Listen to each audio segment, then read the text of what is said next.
राईजमध्ये पुढची महत्त्वाची क्षेत्र जी आहेत ती विशेषतः डिफेन्स एज्युकेशन आपण त्याला म्हणूयात.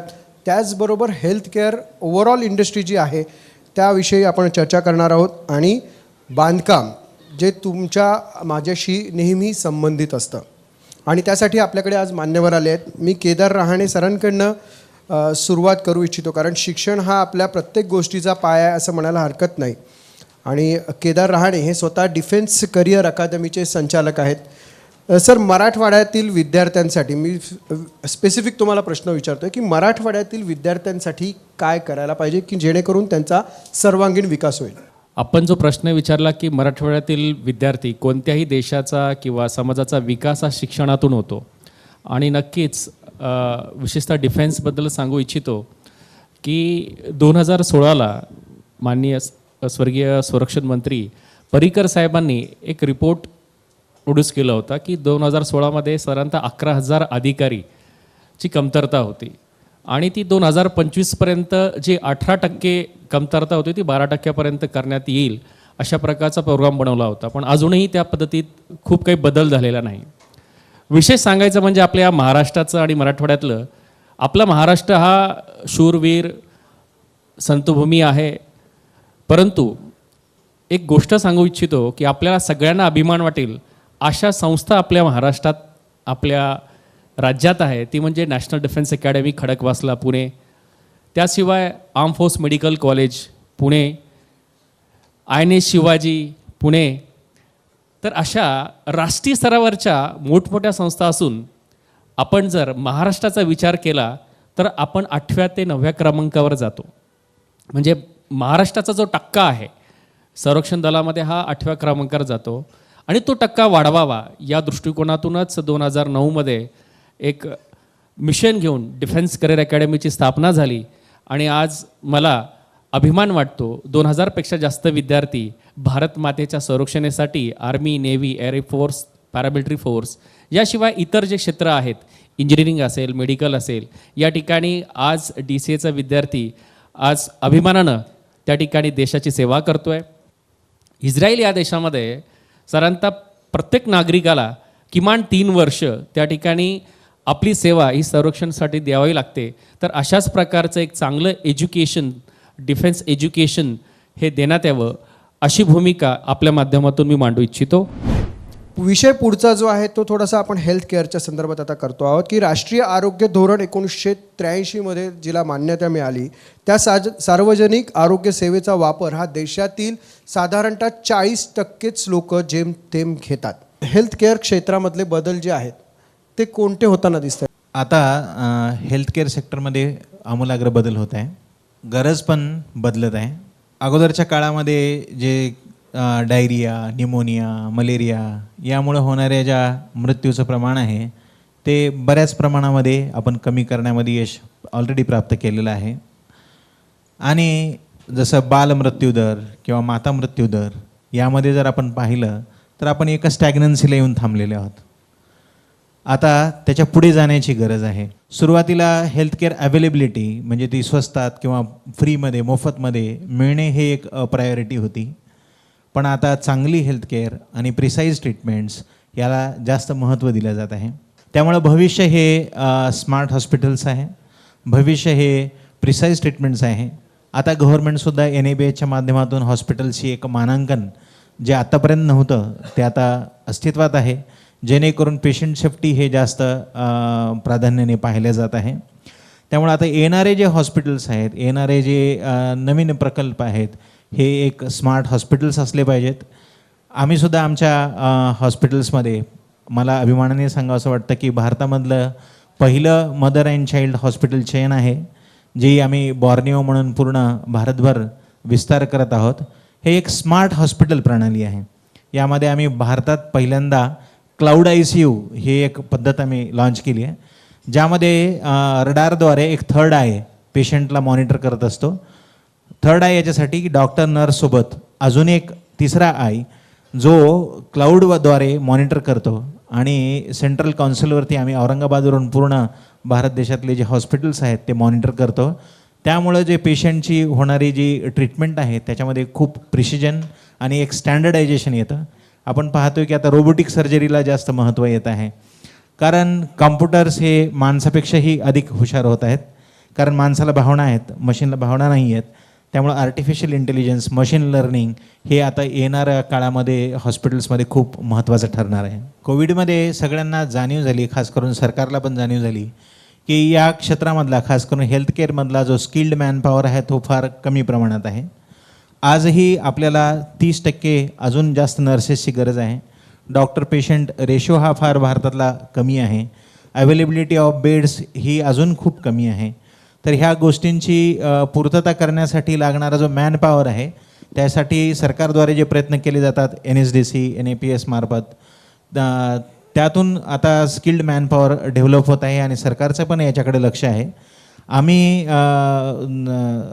महाराष्ट्रामधलं पहिलं NAPS सेंटर आहोत, ज्या ठिकाणी आम्ही खास करून शेतकऱ्यांच्या गरीब मुलींना या क्षेत्रामध्ये नर्स असिस्टंट म्हणून, पेशंट असिस्टंट म्हणून आणि स्वतःचे आम्ही कोर्सेस यामध्ये डेव्हलप केले, जे NAPSद्वारे मंजूर झालेले कोर्सेस आहेत. त्याद्वारे आम्ही आत्तापर्यंत कोविडनंतर 380 मुलींना ट्रेन करून त्यांना 100% एम्प्लॉयमेंट प्रदान केलेली आहे. नर्सेस नाही आहेत तर नर्स असिस्टंट देऊन नर्सेसचा वर्कलोड कमी केला जाऊ शकतो. डॉक्टर्सना ट्रेन करून, जसं आता सरकारने ऑलरेडी आयुष डॉक्टरांना सरकारी नोकऱ्यांमध्ये प्राधान्य दिलेलं आहे, त्यांनाही प्रायव्हेट सेक्टरमध्ये सुद्धा वेगवेगळ्या प्रकारचे ट्रेनिंग कोर्सेस देऊन त्यांना समाविष्ट केलं तर आपण ही गरज पूर्ण करू शकू. शिवनाथ भाग्यवंत हे बांधकाम व्यावसायिक आपल्यासोबत आहेत, जे स्वतः भाग्य कन्स्ट्रक्शन समूहाचे संचालक आहेत. सर, तुम्ही या क्षेत्रामध्ये 15 वर्ष आहात. मराठवाडा आणि बांधकाम व्यवसाय याकडे कसं पाहता? मी रिअल इस्टेट बिझनेसला या माध्यमातून बघतोय येणाऱ्या काळात. ॲक्च्युली मी एक अफोर्डेबल हाऊसिंगचा एक प्रोजेक्ट करतोय, 400 घरं बांधतोय प्रधानमंत्री आवास योजनेच्या माध्यमातून. आता जसं इंडस्ट्रियलायझेशन वाढतंय त्या हिशोबाने जे वर्कर्स किंवा सर्वसामान्य जे लोक असतात की जे घर घेऊ शकत नाहीत, अशा लोकांना फोकस ठेवून त्यांना परवडतील अशा किमतींमध्ये घरं बांधून आपण देऊ शकतो का, या प्रश्नाचं उत्तर शोधत असताना मी 3-4 वर्ष याच्यावर खूप सगळं काम केलं. आणि जिल्ह्यातला पहिला प्रधानमंत्री आवास योजनेचा प्रकल्प एक PPPच्या माध्यमातून मी घेऊन आलो आहे आणि त्या माध्यमातून एक 400 घरं आम्ही बांधतो आहे. आणि त्याच्यामध्ये आम्ही एक टेक्नॉलॉजी पण आणली, ॲल्युमिनियम फोमवर्क म्हणून, की ज्याच्यामध्ये आम्ही एक फ्लोअर साधारण 8 फ्लॅटचा जो 10 दिवसात पूर्ण करतो. म्हणजे 4 माळ्याची बिल्डिंग 32 फ्लॅट आम्ही अवघ्या 40 दिवसामध्ये संपवतो आहे, ज्याच्यामध्ये बीम, कॉलम, बांधकाम, प्लास्टर वगैरे काहीच येत नाही, ज्याची स्ट्रेंथही खूप चांगली असते. म्हणजे 8.5चा जरी भूकंप झाला तरी ती बिल्डिंग खाली येणार नाही. मला तुम्हाला तिघांना एक सर्वसामान्य प्रश्न विचारायचा की तुमच्या सरकारकडनं अपेक्षा काय? IIT, IIM, IIIT, एम्स यासारख्या समृद्ध अशा ज्या राष्ट्रीय स्तरावरच्या संस्था आहेत त्या आपल्या या संभाजीनगरमध्ये याव्यात, अशी मी आपल्या माध्यमातून अपेक्षा करतो.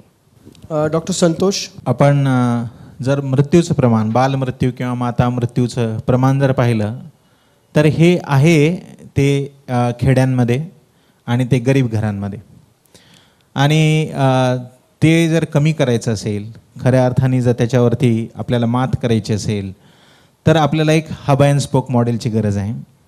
सरकारची ऑलरेडी एक यंत्रणा आहे ज्याच्यामध्ये PSC, RH आणि सिव्हिल हॉस्पिटल्स असं आहे. पण आपण आजचाच जर न्यूजपेपर पाहिला तर 20 बेडच्या वॉर्डमध्ये 50 रुग्ण. तर ही जी स्थिती आहे की आता फक्त फ्री देणे हे इथंपर्यंत थांबून नाही चालणार, याच्या पुढे जाऊन चांगलं देणे, क्वालिटी देणे हे एक महत्त्वाची गोष्ट आहे. कोविडमध्ये केरळमधून काही डॉक्टर मागवावे लागत होते. जर आपण लोकल डॉक्टर्सला जर एम्पॉवर केलं तर एक खूप मोठा बदल यामध्ये घडू शकतो. सर्वसामान्यांना परवडणारी घरं ज्यावेळेला बांधायचा विषय येतो त्यावेळेला सरकारने जसं MIDC करत असताना सरकार जागा ॲक्वायर करून त्यांना इन्फ्रास्ट्रक्चर सगळं अवेलेबल करून देते, पाणी, ड्रेनेज, लाईट वगैरे सगळं. तसं परवडणाऱ्या घरांसाठी पण गव्हर्नमेंटने अशा पद्धतीने जर काही हब किंवा काही एरियाज असे जर ॲक्वायर करून जर दिलेत तर जे इलिगल ज्या काही सोसायटीज होतात आणि त्याच्यातून कायदा सुव्यवस्थेचे जे प्रश्न उभे राहतात ते त्या निमित्ताने होणार नाही. गव्हर्नमेंटने अशा पद्धतीने थोडंसं फोकस करून त्यांना बेसिक इन्फ्रास्ट्रक्चर अवेलेबल करून जर दिलं तर खूप साऱ्या गोष्टी त्यांना परवडतील, त्या किमतीत घरंही जातील.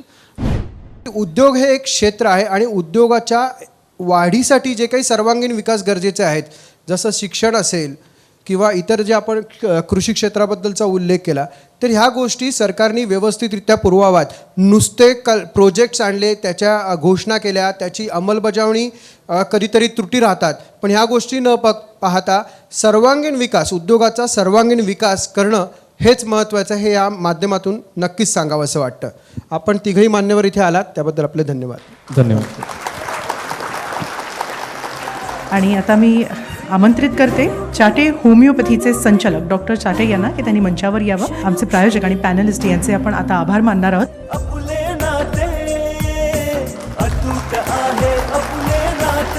मिस्टर राहुल देशमुख यांना मी विनंती करते की त्यांनी मंचावर यावं.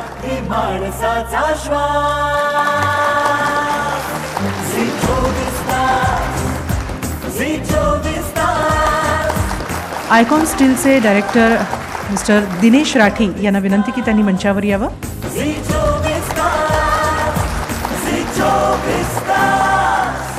यानंतर डिफेन्स करिअर अकॅडमीचे संचालक मिस्टर केदार रहाणे यांनी मंचावर यावं अशी मी त्यांना विनंती करते.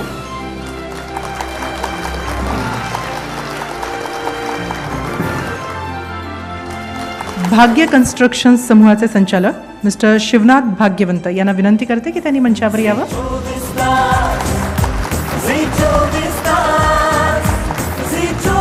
निमाई हॉस्पिटलचे संस्थापक आणि मुख्य व्यवस्थापकीय संचालक डॉक्टर संतोष मद्रेवार यांना विनंती करते की त्यांनी मंचावर यावं.